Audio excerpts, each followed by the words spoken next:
I got tired out.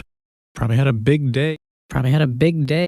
Probably had a big day. Probably had a big day. And now I'm feeling kind of overwhelmed. I know what you mean.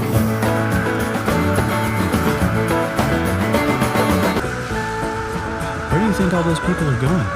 Away. Doesn't mean he was like that. Where is it now? Near the cram school I go to, but it ran off toward the northwest and disappeared.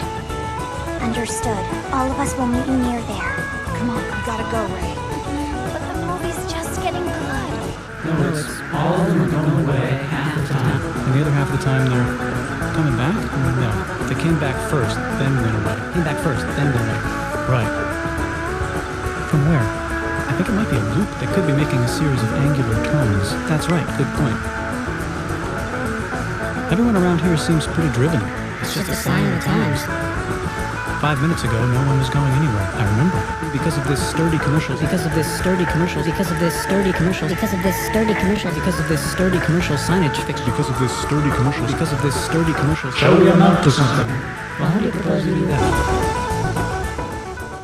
If you let him get away now, you'll regret it for the rest of your life. You need to go tell Chad your true feelings, that you really like him. We'll say to be direct only in desperate times. Nah, I see what you mean.